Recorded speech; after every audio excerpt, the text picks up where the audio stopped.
Let's keep things going here, shall we? We're going to keep on with this.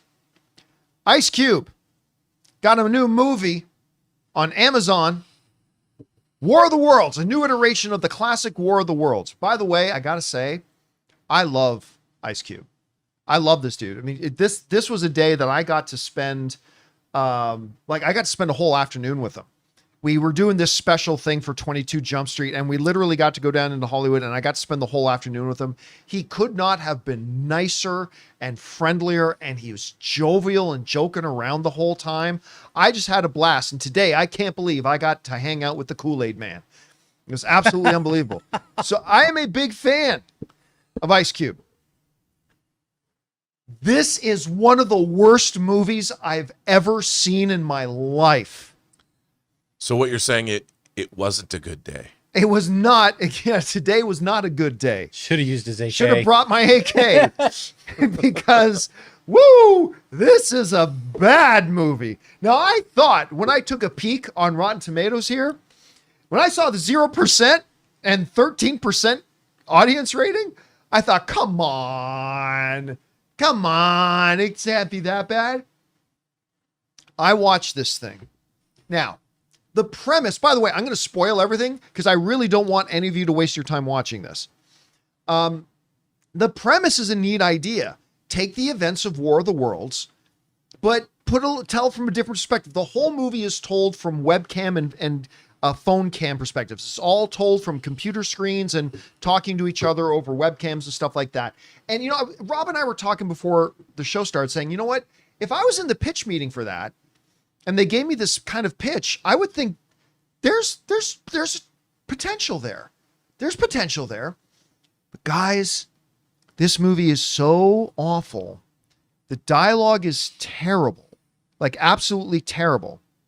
And the twists, oh my God.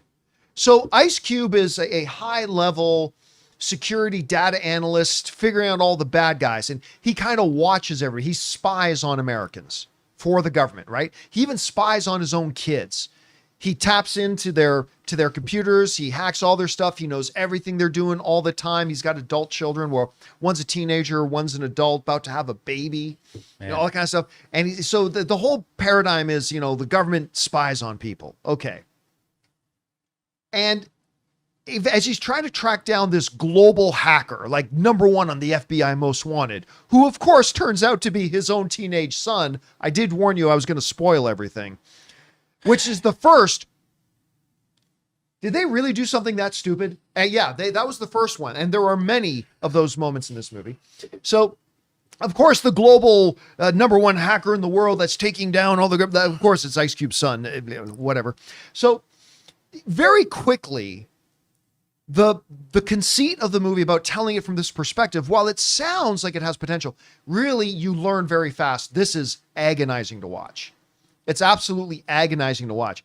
There's this point where he starts talking to Eva Longoria, and she goes, I'm getting some weird weather patterns.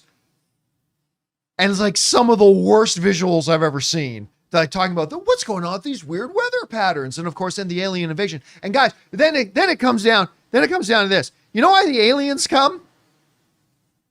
I'll tell you why the aliens come. The cheeseburgers? That would have been better. Oh.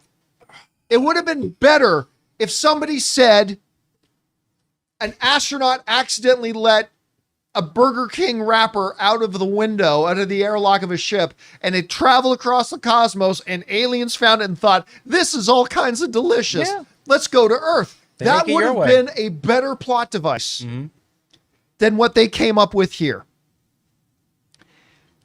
The idea is my beloved Clark Gregg. You guys might remember him from the original Avengers. He's Agent Coulson. I love that dude. But he plays like the head of the national security, whatever. Turns out they've been secretly building the ultimate spy tool, like tool to spy on all Americans. It's called Goliath. And when they activate it, it's going to become the greatest depository of information and data. Data, they keep saying through this whole movie, is our #1 resource. Data. Right?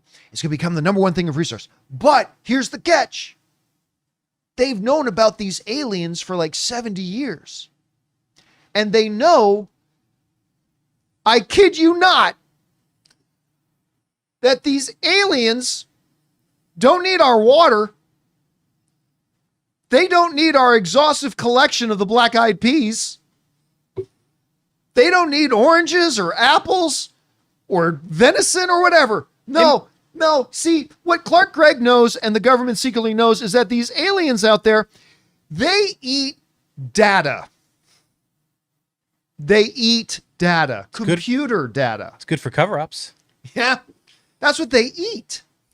And so they warned Clark Gregg, you can't turn on Goliath because that'll be the biggest depository of data on the planet, and it's going to be like ringing the dinner bell. For Godzilla. I mean, What? You do, of course, know. Like, I literally had to pause the movie and have this conversation with myself. I said, self, correct me if I'm wrong, but is data not just a collection of zeros and ones on a computer? If these aliens ever watch The Matrix... Oh my God, their mouths would water. Yeah. What happens if you make a big data dump? They do have data dumps when That's they eat them. exactly what they do. It's their natural progression of digestion. You get data dump. And I said, so theoretically, if they're all they're eating, could I not just literally type the phrase, the quick brown fox jumped over the fence, and literally copy and then write a program to say, paste that 25 trillion times? Is that not data? It's literally zeros and ones. But no.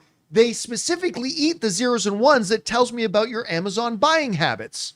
And they literally talk about, by the way, this whole movie is just a big Amazon commercial. Everything is about spying on people, what they're buying on Amazon. One of the main characters in the movie is an Amazon delivery driver who uses Amazon tools to do, like, it's just a big Amazon commercial. And the aliens eat data. And then they do what is the dumbest sci-fi trope ever, made popular, although it was around before that, made popular in the first Independence Day, which is, let's just write bad code into the data so when they eat the data, they get sick and die. They have data constipation and they can't data dump. And they die. I could believe this. You don't know the aliens' computer systems. Yeah. You have no idea if you're writing a virus that will actually interact with an alien computer system. But hey, that's all besides the point. They don't speak our language anyway, so if you write ones and zeros and they They correspond wouldn't to know a what language, it means. It's just ones and zeros. Then why are they killing people if all they want is like digital data? Well, because, Jonathan. So anyway.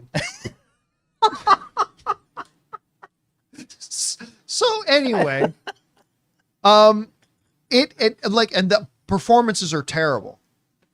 Like, I liked Ice Cube was actually doing, if Ice Cube was a high elite level computer analyst and hacker, this is what he would be. It is. So I had no complaints about it, but every other performance in it was just absolutely terrible. It's not joining my unholy trinity of Catwoman, Batman, and Battlefield Earth, or a Highlander 2, I mean, Catwoman and Battlefield Earth. It's not joining the unholy trinity, but it's on the list. This is one of the worst movies I've ever seen in my life. And I was like so angry at myself for watching it. And then Anne comes in, she goes, let's go to dinner. I'm like, I have to watch the last 10 minutes. I just got to. This is historic stuff. I will always remember this day. I feel like if I watch this movie, I shouldn't drive because I'd immediately have road rage for like no reason. Oh my God. And then I'd want to consume data. Yeah. It's oh God.